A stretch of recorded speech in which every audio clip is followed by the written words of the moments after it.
The views and opinions expressed in the following program are those of the hosts and guests, and not necessarily those of the staff or management of Worldwide Digital Broadcasting Corporation. Hey, this is Veterans of Politics. This is Steve Sampson, Jim Jonas, and Pirate Mike Edwards, and that's bullshit that this is not being aired today, live. Hey, it's your show, dude.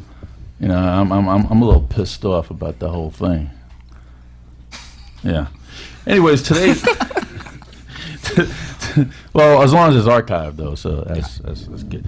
So today's guest, we're going to have Will Crespo, who's a retired North Las Vegas police lieutenant. You like that? I love it. All right. And then we got to have Craig Herrmann, I hope I pronounced that correctly, board president for New Vista. Wonder what the heck New Vista is. Must be some Viagra drug or something. I'm down. Yeah, okay. I was a test subject. You need to use Viagra? No, I'm good. Oh, all right, let's check it. Hey, I got a rant. You ready for a rant? I'm gonna ask Stacy if that's true. Okay. All right. Don't ask her. All right. Hey, so Let me get a rant. everybody, for the people that don't know, we've been working with a young lady. She's 95, World War II vet, Irene Miller, Navy vet. I saw an expose on her on Channel 3 News about a month ago. To no fault of her own, the VA had, when her husband passed away in '94, who was also a World War II vet, Army Air Corps, now the Air Force, he died. They recalculated her pension, paying her $22 extra a month. So they'd audited this year, and they decided that she owed $26,000 somehow. That's their Common Core math. It adds up to about $6,000 actually. Common Core math. But anyway, they cut off her pension completely. Didn't tell her, didn't do anything. So I got her number through you, which I appreciate, and then got in touch with her about 3 days later, and I said, hey, has anybody contacted you, wanted to help you out? Anything else? She said no. So we kind of got on the ball, talking to some VA reps. We talked to Sheila Jackson up in Carson City, who's the VA benefits person for all that, and then we started like a fundraiser. Right. So we've got her pension reinstated from the VA. We've got we got her 2 months rent paid. We got her paid till the end of the year. Right. Caught up. She was going to be out on the streets, homeless, in a wheelchair with her little dog. But my rant is the VA system itself. Why does it take an act of Congress or a big uprising when they're looking through and they see, okay, we got a 95-year-old vet, probably not going to be around for too much longer, and then they're going to start taking away like that. And I also had a little problem with some of the, I got some so-called charities that wanted to help, that wanted to chip in. And then when we came down to brass tacks, They didn't. They wanted stuff from me. Or hey, we heard you're good at fundraising, we heard you're good at this, so now they want to piggyback on me or what I'm doing, helping her out. And I go, look, this is a 501c3. I'm helping this person out. Yeah. So the VA system, I mean, they have humans in there that have to look at something and say, hey, before we do this, this, and this, we got to have some checks and balances. We got to have some kind of, way to help, people. Anybody that's a Korean War vet, World War II vet, 80 plus. Because she was telling me, she showed me she had a stack of papers this big that she had to fill out. And she's like, I don't even have or access to a computer or fax machine. She had all this stuff. She didn't have an advocate that was helping her. She doesn't even have in-home nursing service. She's been calling since she got out. She's had a heart attack. Wow.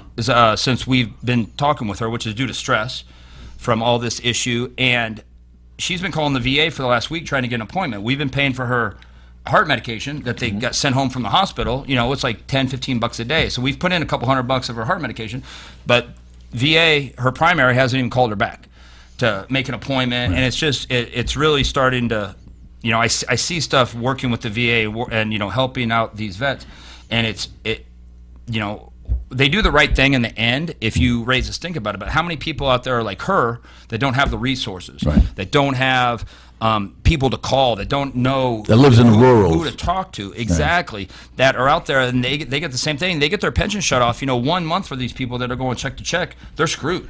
They can't pay it. My wife, God bless her, once we finally got her pension reinstated, we went in, she had $600 of overdrafts. Because she didn't have any money in her account. So they got her charged for this. So we had to go back and do all the reinstatement, all the overdraft fees. It's just ridiculous. I mean, there's got to be somebody down there with a brain that says, hey, we've got this going on. Maybe we could call them in, and maybe, she said she talked to somebody over the course of time, but it didn't, nobody said, hey, 26,000, we've got a World War II vet that served our country. Her and her husband both did. it finally got wiped away, but it took so much work and so much effort, so much stress on her. She had a heart attack. Right. It's just, that's my rant. It's like, we need to use, we have, then they say, well, we did it by the book. I understand that. You did it the right way, but sometimes, there's always got to be, leverage, or you got to use your brain, and you got. I want to know how $22 a month add up to $26,000. It doesn't. That's interest and fees, and VA charges you interest. Well, that's what they did for her. It came out to $6,000 something. I added it up, and they said 26,000. I mean, who cares? It's 26,000. We spend billions and billions and billions of dollars on all these other people, and we can't help someone out. It's just. That's just what's been eating at me, and I said, hey, if they're not going to take care of her, we will. So we were prepared to take care of her for as long as we needed, and we got a lot of help with the veteran community, the motorcycle community. We raised over $5,000 in like 2 weeks to help her to get her back on her feet. Now it's been reinstated and stuff like that. But I mean, she's such a sweet, great old lady, and she's got a lot to offer, and she still wheels around her wheelchair, goes to Walmart, goes everywhere over. She's awesome, but people. She had nobody, even after the thing aired, nobody contacted her. Nobody wanted to help. Nobody from anywhere. Right. It took forever. That's just it. Well, it's sad. I want to say, Mike, thanks for doing that.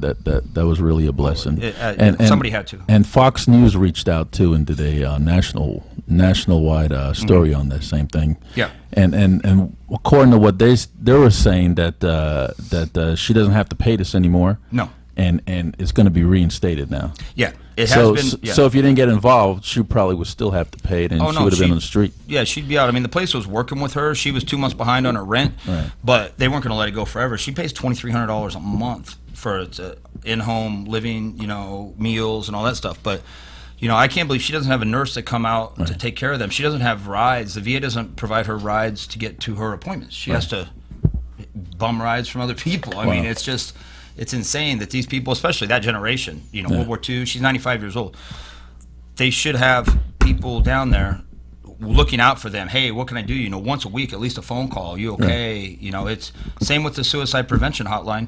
We just had a bill put up to Congress that they have to man that 24 hours a day. Right. Are you fucking kidding me? No. Why do you have to have a bill to maintain the suicide prevention hotline? I don't know. You gave me a rant. That was my rant. That was a pretty lengthy one. It's interesting, Mike. It was short compared to what I wanted to say. It's interesting, Mike, because both my grandparents on my mother's side are both Korean War vets, and she had a massive stroke in 1983 that left her paralyzed on her right side, and so basically my grandpa took care of her.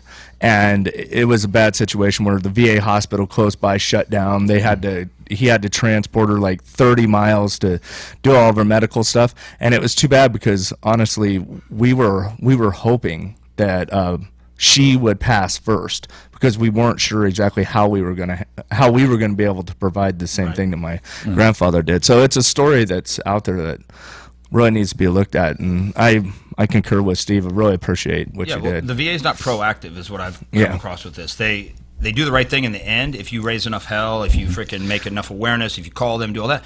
But how many people out there are in her same situation? Right. There's on the East Coast. One thing, I give credit where credit's due. Michelle Obama did put that thing up with the governors and the mayors of the cities and all that to stop. Delaware, I think Virginia. There's no homeless vets. They've put it down to zero. We've got, they said at any one time at like 2,000 here in Las Vegas. Wow. And it's a bad problem. Yeah. It needs to be addressed, and we need to be proactive about it instead of picking up things in the rear. Yeah. Okay. Well, thank you, Mike, for sharing. Jim. Thank you for the time. Well, let's go take a commercial break, and this is Steve Sampson, Jim Jonas, and Pirate Mike Edwards with Veterans in Politics. We're going to come back with Craig Herrmann, Board President for New Vista. Hi, I'm Heidi Hanusa, and I'm a marriage and family therapist. My clients consist of families, children, couples, and individuals that are in need of some assistance dealing with trauma, depression, anxiety, and many other life issues that you can find on my website. I accept most insurances. For additional information, such as location, hours, insurances, and experience, go to my website at Faith Individual and Family Counseling. You That was your. All right, we're back. This is Steve Hansen, Jim Jonas, and Pirate Mike Edwards, Veterans in Politics. We got Craig Herrmann, Yes, sir. Board President for New Vista. Mr. Herrmann, thank you for coming on the show. Oh, pleasure to be on here. Thank you for having me. Could you tell us your bio? New Vista. 30 years ago, my baby sister, who is now 50, has Down syndrome. And my parents saw in this community there was no homes for families when the parents passed away for their loved one to be cared for and loved in a home-like environment. So my mom and dad saw the need and rallied. They did book signings and sold books on the front steps of St. Vitus's Church, started raising money, opened up a thrift store, and just started making community awareness, made a 501c3. Here we are 30 years later. We have a 15-acre ranch that the Gilcrease family donated to my father. It's a beautiful place right there. You said, sorry, you said book signing? Book selling, forgive me. Oh, book selling. They would sell books just to raise money. Just awareness. any books? Any books on the front steps of St. Vitus's on tables. I remember going to Mass when I was a young man. So like overdue library books, nobody brought them back and you guys just sold them? Yes. Okay. And we'd sell Viagra too on the side. Just kidding. I was tying back into your word Interesting. about Viagra. I had to figure out how to bring that back around somehow. Well, that's interesting. I mean, my parents saw a need, and here we are 30 years later. We're a $7 million a year charity. We have over 22 houses in the community, over 88 individuals. You take veterans? Anyone with special needs. Special needs. Special needs. So it's autism with severe autism all the way to mild retardation, which my little sister is mild. She functions very high, works, only needs assistance like 3 to 4 hours a day, where we have some homes where we have individual staff alert with them for 24 hours or 2 individuals alert with them for staff. I mean, we have the most severe to the most easily manageable individuals. So you got a 15-acre ranch in Vegas? In Vegas. Where is it? The Gilcreases, where their orchard is, where they have their trees, where you pick the apples and all By that. you, right? Yeah, Northwest. Oh, that's in Northwest by Centennial Hills in that area? It's a Grand Teton and Rainbow on the corner right there. Yeah. They've got a farm where you can get your fresh eggs and stuff like that. Well, they also have an orchard where you can pick apples and great little place. That's cool. So Bill and Ted Gilcrease are the brothers. They gave to my father 15 acres 30 years ago. They just gave it to him? Just gave it to him, free. And you guys are building homes on there? Well, the original concept that my parents started with is we're going to have like 28, 30 homes on that ranch. But, and that was the original outline, we have 5 houses on there right now, about 24 individuals living there. And we had horses and everything in the very beginning. It was the whole ranch environment. The whole concept was, it's very therapeutic when you have animals with individuals. Well, we come to find out we were maintaining them more than our individuals were. So we kind of put the horses away. A lot of work. And then the state ended up funding us a lot. So Desert Regional Center, DRC, gives us about 90% of our funds to take care of us. The rest of it's through wine walks. We have wine walks at Town Square. We're going to have our first wine walks coming up at downtown Summerlin in March 18th. We're going to have a beer fest. That wine walk, that was because I met you at the William Carr Art Gallery for the International Beauty Pageant, right? Yes, that's correct. Was that your wine walk? That was our wine walk. I was there for the wine walk. Okay. And our mutual friend was there, so I was just checking that out. And a room full of beautiful women. Of course, I'm going to check that wine. out. Yeah. So how does one end up? If I had somebody with autism or one of those ailments that you just described, how would I get that person into your program? How does that work? Probably the best way is we have a gentleman, Archie McCarthy. He's our CEO of the operation. He assists individuals with finding out what you can do to get support from the state. Because it's costly to take care of an individual. I mean, you bring in the social skills and everything. Archie McCarthy on our team will help individuals work with the state to get funding to assist them financially and see about placement in one of our houses. We've got, like I said, about 88 individuals that we give homes to currently. 22 houses. Are you the only charity in Vegas for special needs? Or? We are the largest nonprofit. My parents structured it to where there's no revenue producing. There are providers in Las Vegas, about another 18 to 20, and they're for profit. Sure. With insurance and all that, and then they make their money. Yes. Cool. Yeah, so it's a great thing. I mean, to see, I'll give you a testimony of this one young family. So here's a young lady. Her family used her for prostitution. She was a special needs girl. And they were trying to make money with her. She ends up not part of our organization. The family used a special needs, their special needs kin. They took their daughter. Their daughter. And pimped her out. And pimped her out. She ended up having 3 children from 3 separate gentlemen and part of the state. So the family then didn't want her and threw her back at the state. Did the family get arrested? I don't have all the details on that. All I know is the good part of the story. Okay. Okay. Good part is the Desert Regional Center had this lady and had her kids, and I believe they were displaced in different locations, as I was told in the very beginning. And we looked at that and we said, well, let's unite that family. So we went and bought a house. We bought a house in Summerlin, in a nice community, which could be next to one of your homes right now. Sure. And we brought this lady together with her daughters and son, and she has twin daughters. And now these twin daughters are 18 years old. They got boyfriends. They're very functional and happy and healthy. And that, to me, is just, I look at that and I'm going, bravo. Right. We've done something good. Yeah. You can't change everybody at one time. You can change one person's life for the better, and that's a great outlook. And that's just Yeah. the thrill. So, I mean, I've worked with a charity for 30 years since my parents started it. I've never served as the president. This is my first term as president. So there's just Now you're in trouble. Yeah. Yeah, well, going back to that ranch, we have 15 acres. The state does not want us to put a ranch environment on that property anymore. They won't let us build more homes and fund us. So I'm starting thinking about it. What can I do with that real estate? And all of us love outdoor theaters and parks, like the one that's up at Spring Mountain. I'd love to do an outdoor park, put a bunch of trees, have a big wooden theater out there. That'd be great. And then just have festivals and movie nights and You put could a do special needs theaters or plays or something like that too. 'Cause, anything yeah, like there's that. some great Anything to make it more programs, yeah. family friendly, because people will go out to the orchard and they'll get on the wagons and go out there and pick apples or pumpkins for their families. And why not say, hey, let's go out to New Vista tonight and watch movies or go fishing? I want to put like a big fish pond Yep. on there too, Awesome. and make it where it's a place where you take your family, and we're not, because I have 15 acres. We're only utilizing about 4.5 of it. I can't build more houses. What am I going to do with that dirt? Right. Why can't you? Is it a zoning issue? Is that what it is? It's the feds. They don't want to have them living in a community by themselves. They want them interspersed in the community. Because they don't have of their Las thumb Vegas. on you then if they do that too. So that's Yeah, that government control issue. Yeah. whereas So how do you so when you provide these houses, what is there other charities or other organizations around town that will offer, like, to furnish the homes, stuff of that nature, or how does that work? Well, the state DRC helps with that. They'll pay for the house. They'll pay for the transportation. DRC, well, what is that exactly? Desert Regional Center. Okay. Excuse me. They're over on Jones and Charleston. It's a state agency, and what happens when someone becomes a ward of the state? Kind of backing up to that for a second. So if someone's homeless and they're healthy, the state's not really going to jump in and help them, as you were just talking about, even a veteran. But if you're an individual who has special needs, autism, Down syndrome, the state will take in that individual and take responsibility of feeding and housing them. So let me try to follow here. So does the state place this person into your care? They'll come to us and they'll say, hey, listen, we have a family or individual and we're looking to place them. And then we have all these different homes around the community, and if we have an open bed in a house, we'll see if that's a good fit. I mean, you can't take a severe autistic individual who's got violent tendencies and put him in with an individual who's Right. easygoing. Right. So we have to plan it and strategize it to where we're populating them into a healthy individual, into a healthy house. I mean, sometimes we get individuals who are so wound up that it's not healthy for the others in the house. Sure. We had a situation recently that this individual placed with us that we took in from DRC, Desert Regional Center. We took him in, and this person was just off the edge and was creating risks for other occupants where the police had to come and escort them from the property.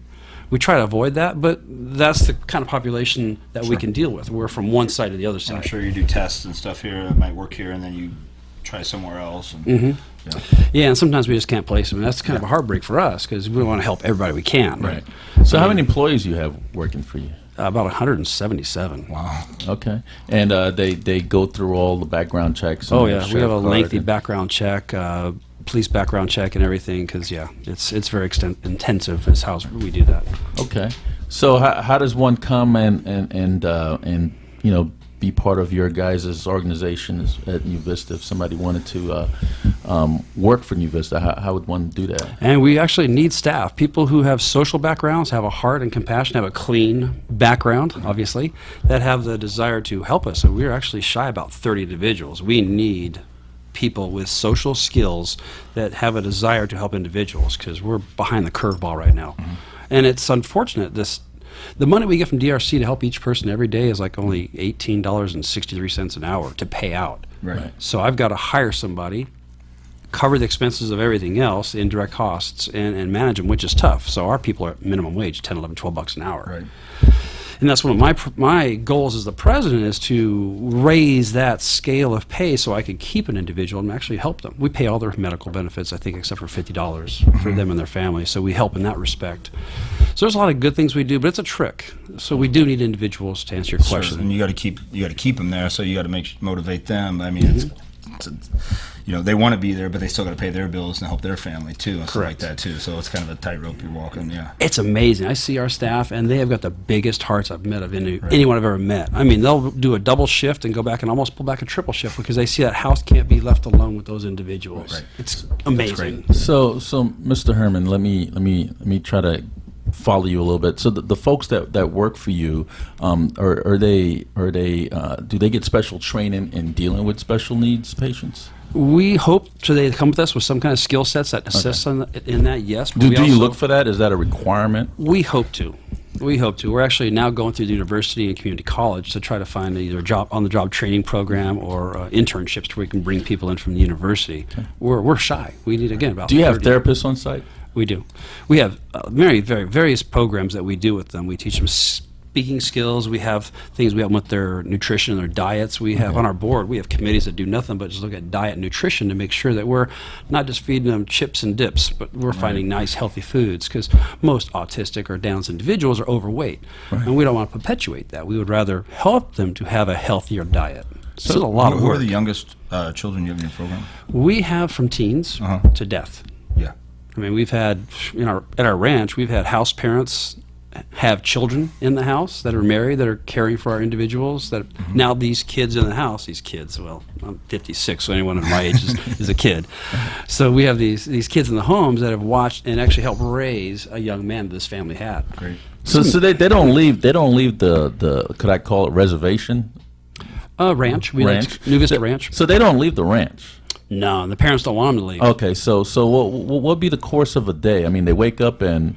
They have, the staff is there. They'll have turns where they have chances to do the menu for that day. Do they go to school? And most of them don't. They're of the age that have jobs in the community. My little sister works at Outback Steakhouse right here on Rainbow and Lake Mead. So they just live there? Yes. Okay. They reside. Yeah. That's it? Yes. So we teach them life skills. Like you've all heard of Opportunity Village. Opportunity Village will employ them for about 4 to 6 hours. And Opportunity Village only takes the mild cases of individuals. They won't go for the other piece of the coin that's high maintenance and high attention needing. So in that respect, we're kind of like that. Been around 30 years, and they'll go in the community, have jobs. My sister works at Outback. She'll do hostess for a bit. She'll sit there and help people get seated, and there's customers there that love her and know her. I'll go there for lunch and I go, "Hey, Dawn," and she walks in the front door. She goes, "I'm here." And she's all happy when she walks in the door. You keep them motivated. You keep them busy, and it gives them something to do. It gives them, it's self-worth. Yes, exactly. And we have a card attendant at work. His name is Desmond, and he's hilarious. Everybody just loves this guy. He's the same way. Like if you call him on the radio and ask him to go somewhere, he'll be able to his first response is, "I'm on my way," and he's like skipping down going to see these. Yeah, it's pretty it gets cool contagious too. You know, their attitudes and stuff like that too. Yeah, that's somebody like a car. Yeah, that's his job. He's going to be the best freaking card attendant he can fucking be. And and then if he can do it, then I can do it. Then everybody else can do it. It's a great work environment. Will we not say that they're more of like an angel on earth? Right. Yeah. Because I've been doing this now for 50 years with my baby sister. We look at them, we say special needs, or she's retarded, or Down syndrome, or whatever we want to label them. But I'm going to throw a mirror at us. I'm going to say we're the special needs. Sure. Because when I look at my little sister, you throw on music, her little butt's shaking, she's dancing, she's the life of the party. I didn't tell you that. They don't have that stress. Exactly. Yeah. So I think of my little sister as like, God has placed an angel on this earth that I have the privilege to partake with and have fun with. I mean, awesome. Crazy story is I'm 56, she's 50 years old. I remember when we were little kids, 5, 6, 7-year-old kids, riding our bikes through the neighborhood of those ages. Right. Our parents are deceased. She lives directly next door to me here in Desert Shores. In my neighbor's casita. This morning I go over, "Hey, let's go ride our bikes around the neighborhood." She goes, "Okay." She jumps on her bike with me, and she's hauling her little butt up and down the hills, bombing the hills like, like all happy. I mean, it is the most amazing blessing that I have in my life, my little sister, that I get the privilege of serving as the president of the board, and to see her life just grow to be such an amazing... Is she involved with, does she help now with all your stuff? She goes to all of our fundraisers, our wine walks. She's there like a little spokesperson. She sits there and helps people get their tickets or whatever. She's a little bit quiet and shy. she's not out there. And we have some clients we had a thrift store for a number of years. That there's this one young man that works for us over there, Rocky, and you walk in, he's like, hey man, he's just like got the social skills, he's high-fiving you, give you some love. And so we have just a gamut of individuals that are so much fun to work with. Do you have any charity events coming up anytime soon, fundraisers or anything? We just finished our last one, which was last Saturday at Sunset Park. We had a big beer fest that we did, and yes. It was. We had like over 28 brewers. Get on your mailer. All right. Well, March 18th at downtown Summerlin, we're going to have a first Brews Best there at downtown Summerlin. They've never had a fundraiser with a nonprofit for beverages. So in the 18th of March, we'll have a Brews Best there. After St. Patty's Day. Woof. Yep, the day after. There you go. Nurse your hangover. All right. And then we have a Christmas party for our folks that we're having at Wayne Newton's. Was it Casa Shenandoah? Yes. Yeah. So we're using his big building to have our Christmas party. There's going to be 300 individuals there. Cool. So I'm looking to get a live band there, and then we'll take them over to the museum, show them the jet and his museum cars, and then part of the Christmas parties, they'll see his old mansion, and then Santa Claus will be on his back patio. I don't know if you've seen his Casa Shenandoah. He's got this beautiful back patio with the ponds. So Santa's got a big chair there, and we're going to have Santa there to greet them and give them their Christmas presents. Then they come back to the big rec center. We're going to have a big party, and that's our next event, but it's not open to the public per se. It's a big social event for them to bless them with Christmas and have Santa come and give them some love. Because they're just big kids. Oh, yeah. See, they can get away with it. I can't. I do the same thing. They kick me out. So I'm jealous. So, Mr. Herrmann, I want to thank you for coming on the program. Pleasure. Could you give us the point of contact? Yeah, newvistanv.org is our web address for the charity. We're over on West Charleston between Decatur and Torrey Pines is our corporate office. Used to be our thrift shop. It wasn't making us any money, and it was costing us about $5,000 a month in negative, so we closed that down. And actually, that's a plug. We've got a 15,000 square foot building that's worth about $3 million we're trying to sell, so if anyone's looking for a nice commercial building. Bargain. It's a beautiful building. Yeah. We just need to sell it because it's costing us too much money per month. And as the president, I look at all the bottom line numbers. I'm going, we're paying $15,000 a month for that stinking building? Get that off the books. Property tax, right? Yeah. Yeah, it's ridiculous. Yeah. It's anything that anybody wants to do, we have a website, newvistanv.org. It's an amazing organization and charity, and we'd love for people and to if anybody wants to participate. volunteer, whatever, that's the same website. Go to that and go get there. all your info. There's a link right there for volunteering, how you'd like to get active and involved, and they can select what they would like to do, whether it's coming to a wine walk or go out to the ranch. Okay. All right. Outstanding. Well, thank you so much, Mr. Herrmann. Pleasure. Thank you. Folks, that's Craig Herrmann, board president for New Vista. Don't go away, folks. This is Steve Sampson, Jim Jonas, and Pirate Mike Edwards with Veterans in Politics. We're going to have Will Crespo, retired North Las Vegas police lieutenant. Hi, I'm Heidi Hanusa, and I'm a marriage and family therapist. My clients consist of families, children, couples, and individuals that are in need of some assistance dealing with trauma, depression, anxiety, and many other life issues that you can find on my website. I accept most insurances. For additional information, such as location, hours, insurances, and experience, go to my website at Faith Individual and Family Counseling. Back. This is Steve Sampson, Jim Jonas, and Pirate Mike Edwards, Veterans in Politics. We have Will Crespo, retired North Las Vegas police lieutenant. Hi. Now, thank you for Steve. Thank you for having me.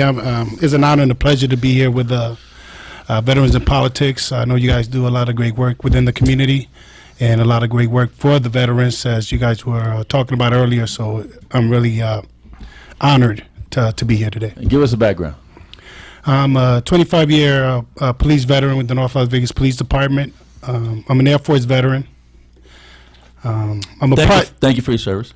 You're welcome. I'm a project kid from Newark, New Jersey, and if it wasn't for the military, I wouldn't be where I am today. You'd be gang banging in and out of prison? I wouldn't go that far. My mom did a lot better job than that. I was going to be somebody, but the right path was joining the Air Force, and I'm very proud of that service. All right. Well, you were also a vice chair for the North Las Vegas Supervisors Association. Did I say that all right? Yeah, the vice president. Vice president for the union. Tell Yes. us about that.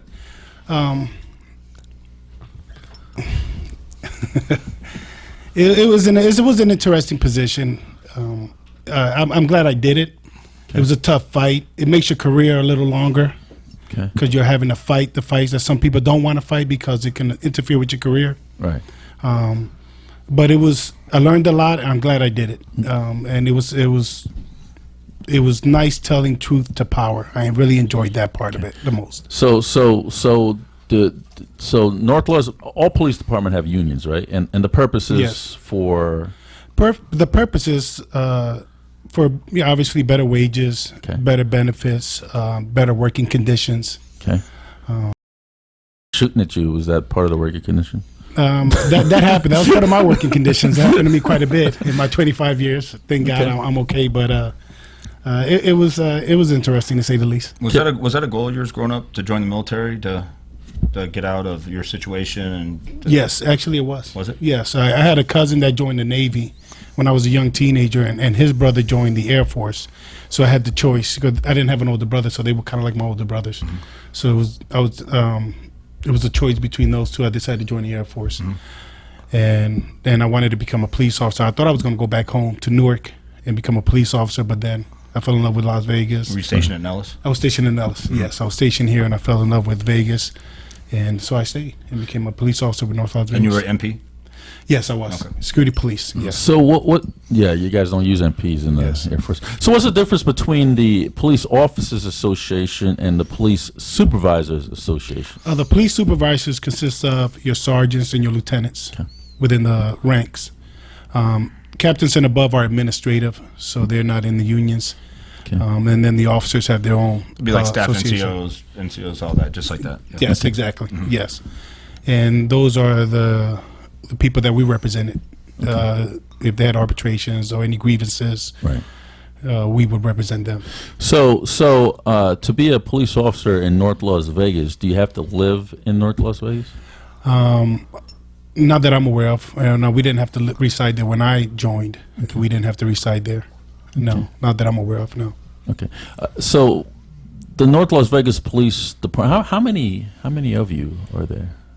I'm not sure of the numbers at this time. I want to say maybe close to 240, maybe something around that many. Okay. But I'm not sure the exact number. So why did you guys get rid of your jail? That I don't know.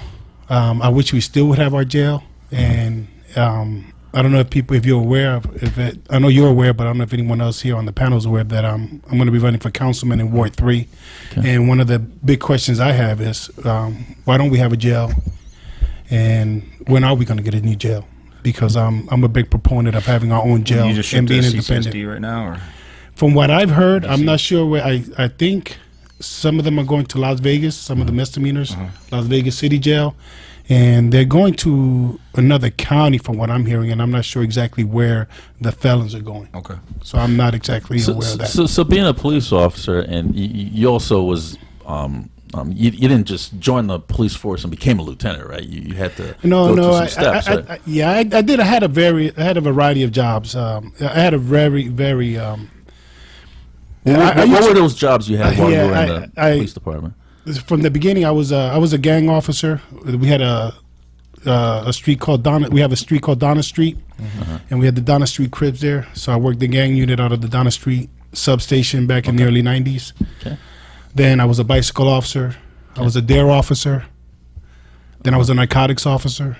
I was undercover. I did that for 4 years. You were undercover? Yeah, I did undercover work. You just got really interested into me now. So. Oh, no, we don't need to get into that. That's all in the past. So I did that for 4 years. That was a very rewarding position also. Oh, they all were, to be honest with you. The police department, North Las Vegas, is one of the best police departments on earth. And I really mean that. For what we do with the low numbers that we usually have in that police department, those guys, they're really truly my heroes. The men and women of the North Las Vegas Police Department are my heroes. He's been North Las Vegas PD for about 10 years. He really enjoys it. Steve Sharp, yeah. Steve used to work with me or for me, if you want to. I like Steve Sharp. I know who he is. Yeah, I know him really well. We used to, him and I worked at Medieval Times together in 95 in California. We jousted together. Yeah, I went to a few of those shows. Yeah. I took my daughter to them, and when Steve was the wizard. Then Excalibur. he called my Tournament of daughter Kings. out, and my daughter was like, "How did he know my name?" Yeah. So she still doesn't know how he knew her name. Right. Like It's magic. magic. It's magic. Mr. Crespo, leaving the Air Force, why'd you want to be a cop? I wanted to make a difference. I know it sounds corny and everybody says, but you know what? Most of the police officers that I know really join for that reason. They really want to make a difference. They really care about other people, not just their community. They care about people. What was your base period. salary? As a police officer? No, Or as a lieutenant. Yeah. That's classified. No, I'm kidding. My base salary as a lieutenant was $133,000 a year. That was my base salary. Okay. It's public record. Have you ever been shot at? Yes, I have several times. Have you ever taken a life while you were on the force? No, I never even fired my weapon at someone while I was. You've never fired your weapon? Nope, I was very blessed. Did you ever get hit? No, thank God I didn't. My car got hit a couple of times, especially during the Rodney King riots. That's when my car got shot. Here or in Here, LA? here. Oh, okay. 'Cause Here. I was Here in I North was stationed Las at Vegas. El Toro when the Rodney King riots were going on there, and we were up like in LA in the Marines when that was going on. That was a mess. Yeah. It happened. El Toro? There's no more El Toro, huh? No. It actually happened while I was working patrol when it was simmering. I was on the streets as it was simmering. It was Have you it was ever kind of weird. Have you ever had to testify as a witness in any case while you were a police officer? Oh, definitely. Yes. Hundreds. I've lost count. Have you ever profiled an individual? Of course not. No, you know what? No. You know how I'm slowly creeping into this thing. I see where you're going. No, no. I didn't profile, and most cops don't. To be honest with you, not in North Las Vegas. No, you know we. When you say most cops, because no one's perfect. No department has that. No one does it. That would be a total false statement. As far as what I saw, no. I know I saw very professional officers, and they acquired probable cause if they needed to make a stop. Most of the times, you really know after years of working the streets, you know who the bad guys are. Yeah. right? You really do. And you know, and not so much to. I get in trouble when I say this, but I'm going to say it anyway. Sometimes I don't see the problem with profiling. And what I mean by this is on an unlimited basis. So here's an example of a time Snoop Dogg wouldn't like you. I felt I was profiled. So I have a good friend of mine that lives off of Miller and Martin Luther King. Okay, well, so I'm trying to find his mom's house. It's like 12:30 at night, and I'm driving around lost. And I got pulled over, and I asked the police officer what I did wrong, and the police officer said nothing. But what are you doing here this time of night? You should not be in this neighborhood this time of night. Where do you live? I suggest you go home. So, and he directly just said, you know, white guy in a 76 Nova shouldn't be in this neighborhood this time of night. You need to go home. Nah, I don't believe in that type of policing. Yeah. To be honest with you, you know, because that could lead to so much abuse. Right.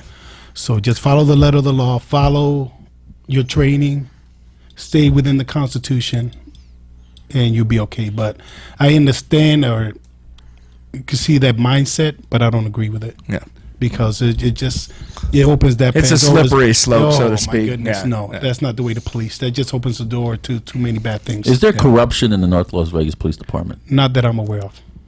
Is that the political answer? No, I'm not aware of that. I'll be honest with you. We don't have corruption like that. Like, can you expound on that? What do you mean by corruption? Was there a shooting that an officer planted a gun on somebody No, else no. that didn't have a weapon, or they I've never let heard. somebody go that they know that speeded, went through a speed limit, and they should have given them a ticket, but they didn't give them a ticket? No, not that Stuff I'm like aware that. of. No, Well, corruption. no. every department. I mean, you know, people get warnings, you know, all the time. Yeah, I was they gonna should expound have that. been given a ticket and stuff like that. Yeah, that's. I mean, I've found that too. If you're respectful, you know, if you talk to them and, you know, you give them, you know, a lot of times, you know, people I carry stuff like that. Hey, you know, I'm carrying, I have this and that. You know, cops really appreciate that. You go up and you be respectful to them. And a lot of the stuff that happens with the police, I've noticed and I've seen, you know, if you act like an asshole when a cop pulls you over, you start like that, what are they going to do? They're going to get defensive. And that's the first thing they're going to do. So now you brought on the confrontation. Right. You know, a lot of times it's how you act, it's how you respond to getting pulled over. You know, why are you pulling me over? Why are you doing this? It's like, hey, you know, they're doing their job. Say, hey, you know, what can I help you with? You do everything the right way. And a lot of times they're going to take that respect. They're going to say, hey, thank you, slow down. Or be careful, what's going on. Are you defending this guy? You know what? I have no problem with the freaking Las Vegas the police department. They're respectful to me. That I don't have a problem with them. They know I'm not doing anything stupid. I don't have a problem with them. I'm respectful of them. They're respectful of me back, and I really, really appreciate that. I've got some people that are high up that if there's a problem, I can call them directly, and they usually get taken care of. A lot of times, it's a misunderstanding or a phone call. Respect goes a long way. Discretion, you don't want to take discretion away from a police officer. You don't want to say every time someone commits a crime or an offense, you need to write them a ticket. Can you imagine?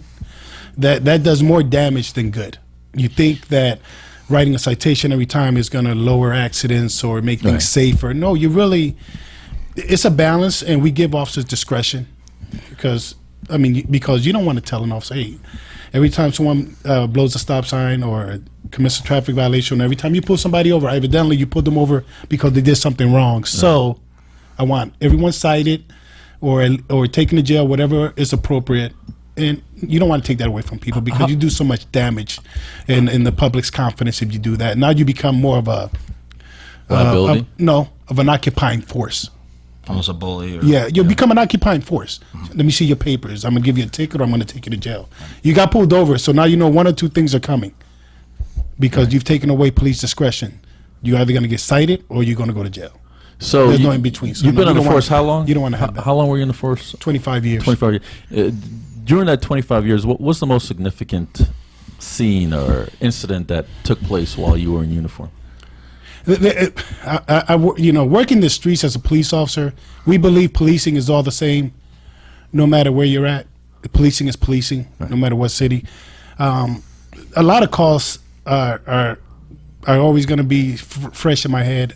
The one that sticks out the most is it was about a 2-year-old. We got a call that it was a domestic disturbance, so we went to the house. The 2-year-old was holding his baby bottle. He was sitting on the floor in his diaper, and he was just covered in blood. And then we noticed that he had a telephone cord wrapped around his neck. And luckily, thank God, he was still alive. And but those kind of scenes, when you see those things, they just stick with you like forever. Do I have nightmares? Thank God I don't. I've always done things right, and I've been blessed with not having demons follow me. After my retirement, I sleep well, and maybe it's a defense mechanism. I don't have nightmares. I don't have those things that come. Not killing anyone probably helps too. That helps a lot too. I agree. But seeing those things and I guess knowing that most of them turned out okay. I want to get his thoughts on the marijuana bill that passed. Yes. What do you think is going to be? Because I know they said now the sheriff said, hey, or the DA has said we're not going to prosecute anyone carrying less than an ounce. It doesn't take effect till the 1st of the year, but they're not going to do that. And what do you think? Pros and cons, stuff like that. I mean, do you think it's going to be a big? Because I've lived overseas in Europe and stuff where it's legal, and they don't seem to have an issue. But I know how Americans get when they go to Amsterdam and stuff like that too. They lose their mind. Yeah, I'm not against it. I was actually for it. I voted for it. So I'm more liberal in that area when it comes to things like that. We have to be careful how some of our laws are enforced, and that they're not unfairly enforced or affect a certain demographic more than others. And so, those are things that have to be taken into consideration when you adopt laws or get rid of some. Right. And that's probably going to help with the jails stuff like too, because I'm sure a lot of them are petty, marijuana crimes, less than an ounce, stuff like that. So I mean, if that would probably take a lot of the stress off the court system and stuff like that too. Exactly, the courts more than anything, because we weren't really arresting too much under an ounce for a few years now. Yeah, most of it was citation, right? Unless you had like a second offense, third offense, or whatever. But but you're right. I think it's gonna take some of the strain off the courts now. With that, do you think it'll help with the gang violence? Was there a lot of a problem with, say, that? No, the gang violence is a lot deeper. The issues are a lot deeper than just drugs selling weed. You said you were on the cover in the gang unit, right? No, I was in the narcotics unit. Oh, you were on the cover in the narcotics unit. Yes. Well, what was your name on the? What do they call you? Smooth. It's classified. Yeah, it's classified. So, what do you think they should do with? And I voted no on question 2. And the reason why You I voted what? You know how I voted. I already told you. You voted no on 2? We're just getting it on camera again. Against the marijuana? Yeah. Jim Jonas, ladies and gentlemen. Jim Jonas. And I'm going to tell you why. What's your address, Jim Jonas? What's your address out there? No. So here's my concern with the law is the actual driving under the influence, because there isn't really a means yet, unless there is. If there is, I'd like to know about it. There is. There is. Is there? Okay. See, that's my concern, because I've been told by several of my friends that it doesn't impact their driving ability. I find it hard to believe that any kind of intoxicant wouldn't. No, we have tests to test for that. They do a swab, or they do a. They do an nystagmus test, and they should've also done have a research urine. before you They voted. can also have. Well, there's another urine reason test. why I They have voted ways against of finding out, and doing tests and doing a field sobriety test to determine. Now, if they're Hold just one second, Sure. because I know if they take the hair, it stays in your system for 6 months. they don't but, do her. they don't do that. But this one, how would they know if you're right now you're under the influence of marijuana? They can test that. They Well, can test that right, yeah. immediately. Yeah, they could. I don't mean you smoke it like last week and it's still in your system. I mean like right now, blood test.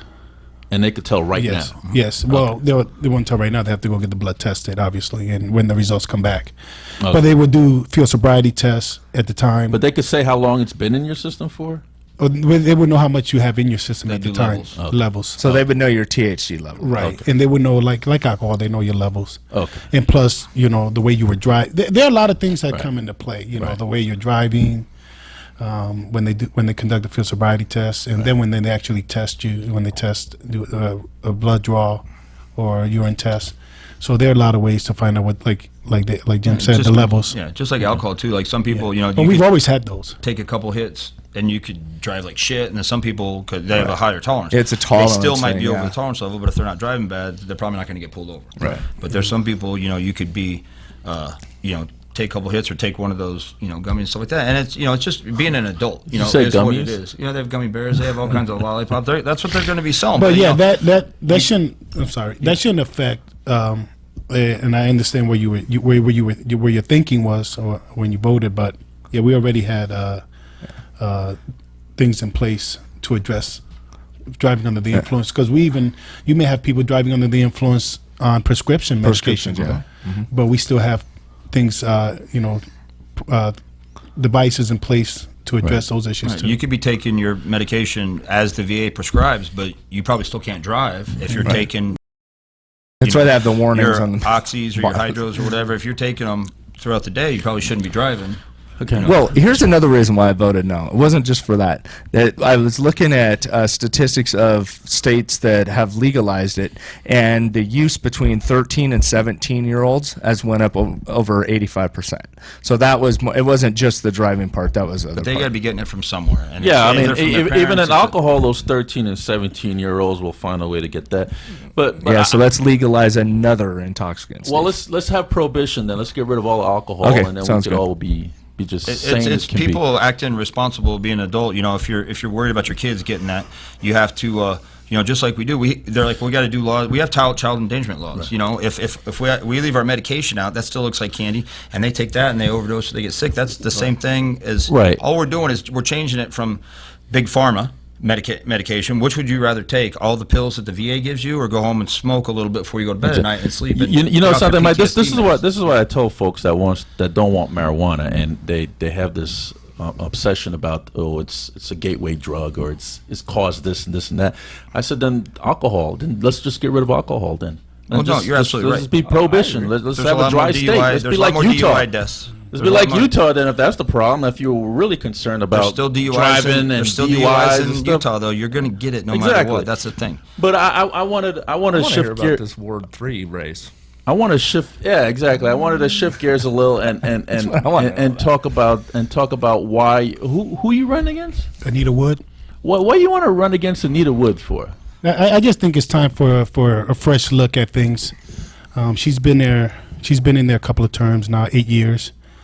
I believe that after a certain amount of time, it's time for fresh eyes. I know I can make the city a lot safer. I can make things a lot better for the community.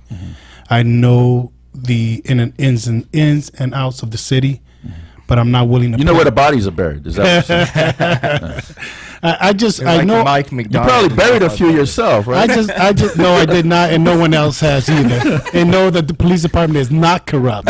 Steve Sanson, ladies and gentlemen. Steve Sanson, no, I'm kidding. Well, when was it not corrupt? Under Joe Chronister or under Alex Perez, or who was before Joe Chronister? I don't You've been believe- there 25 years. Yeah, it's been there 25. I'm just naming some of the chiefs. That's all I'm doing. I've had a lot of great chiefs, and Chief Perez is doing a great job. Again, and to speak about the current chief, he's doing a great job, and I know that Is he going to endorse you? I don't believe he can, and I wouldn't even ask him to do that. I wouldn't put him in that position, But I've worked with him over 20 years, and he's a great guy, and I know he's doing the best he can with the resources he has. Right. I know they need more resources, and I know he wouldn't say that, and I wouldn't expect him to say that because he's in a position where he has to, tread lightly, Right. and I respect that. But I will give him the resources he needs, and I know where he needs them at. We need more police officers, but we don't necessarily need, in my belief, more police officers on the street pulling people over. Again, I use the word occupying. Right. I wouldn't want the citizens to feel like there's an occupying force Right. out there, and all they're doing is getting pulled over. I want crime to really stop. I have a plan in place. Obviously, I don't want to give it out because I don't want my opponents to know about it, but I know how to make it better and how to make it a lot safer. And I'm going to give the police department, but not only the police department, our firefighters, but in every area of services, our city is lacking. From our parks and recs, our civilians, we need more Teamsters, we need more firefighters, we need more police officers, and I'm tired of the same old excuses that we had an economic downturn. And the analogy I always use is, last time I looked, our air, our ground, our streets, they all look the same in Las Vegas and in Henderson. Why are we the only one that continue to have a downturn or continue to have economic problems? So I'm not buying the excuses. Enough with the excuses. Let's get better businesses out there. Let's build hospitals. Let's build malls so the citizens of North Las Vegas can enjoy something right now, not tomorrow, not 10 years from now.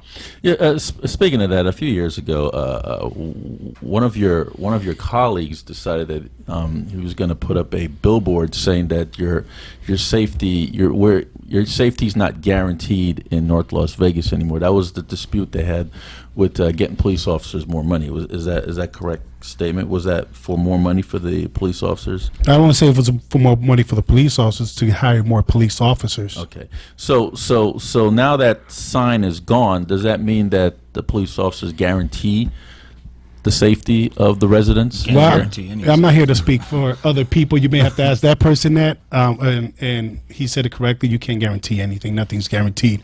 I can say this much about policing and anything. That is my point. Nothing is guaranteed. But why would the police union, because that's who put that sign up, saying that your safety is not guaranteed anymore? You may have to ask that person. Was it guaranteed before? Is my question, because now it's not. Political so leverage. You may have to ask that person for putting that out. Yeah. I can't speak on that. I can assure you this much. If and when I'm elected, it is going to be safer and it's going to be better. People are going to want to come do business in North Las Vegas, and businesses are going to want to come do business in North Las Vegas. I can guarantee you that. And people are going to want to live in North Las Vegas, and we're going to change the negative perception people have today of North Las Vegas. And it's going to be that shining, to use a cliche, it's going to be that shiny city, on the hill that people are going to want to come and live in. So that's what I'm going for. No other reason why I'm running. So just to let you know, on December 10th, we're going to have the mayor of North Las Vegas come on the show. Maybe you might want to call in and ask him a question or two. But with that, Mr. Crespo, could you give us your point of contact? I can be reached at wilsoncrespo.com. My Facebook page is on there. There's a link to my Facebook page, and my cell number is on there also. So people can call me directly if they have any questions or any concerns relating to North Las Vegas. Well, folks, that's Will Crespo, retired North Las Vegas Police Lieutenant and a candidate for North Las Vegas City Council Ward number 3. 3, right? Yes. This is Steve Sanson, Jim Jonas, and Pirate Mike Edward, veterans in politics. Until next week. Hoorah.